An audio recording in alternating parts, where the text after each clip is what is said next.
सोचो, एक शख्स जिसने पूरी जिंदगी सहरा में गुजारी हो, न उसने कभी समंदर देखा हो, न कभी जहाज चलाया हो, न तूफानी लहरों के दरमियान जिंदगी गुजारी हो, लेकिन फिर भी वो एक ऐसी किताब में समंदर के तूफान को ऐसे डिस्क्राइब करे जैसे वो उस तूफान के अंदर खुद मौजूद हो। ये कैसे मुमकिन है? बहुत से नॉन मुस्लिम अजम्पशन के साथ कुरान खोलते हैं। वो उन्हें लगता है कि ये शायद से सहरा की बात करेगा, ऊंटों, रेत और पुरानी दुनिया की कहानियों के बारे में। लेकिन फिर कुरान अचानक इंसान को समंदर के बीच ले जाता है, गहरे अंधेरों में, तूफानी लहरों के दरमियान, और यही चीज लोगों को हिला देती है। कनाडा में एक शख्स रहता था जो केमिकल शिप पर काम करता था। उसकी पूरी जिंदगी समंदर, स्टॉर्म, ऊंची लहरों और समंदर के खौफनाक अंधेरों में गुजरी थी।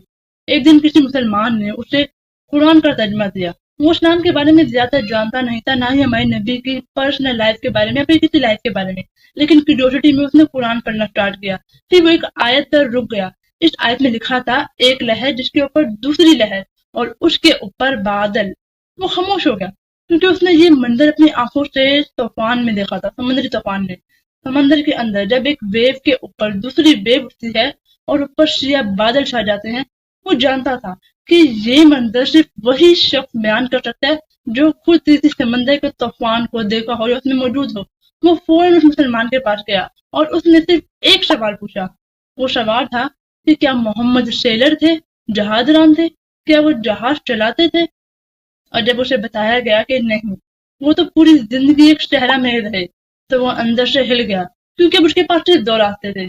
ये तो मान ले कि ये अल्फाज एक इंसान के नहीं, या फिर अपनी अक्ल को झुटला दे। सहरा में रहने वाला इंसान, न सैटेलाइट, न ऑक्सीजन टेक्नोलॉजी, न मॉडर्न साइंस, फिर भी वो समंदर की डार्कनेस, तूफान की लेयर और इंसान के इनर फेयर को ऐसे बयान करता है जैसे वो वक्त से आगे खड़ा हो। तो फिर सवाल ये है कि अगर ये किताब वाकई 1400 साल पहले के इंसान के अल्फाज थे, तो ये आज के इंसान को अभी तक क्यों एक्सपोज कर रही है?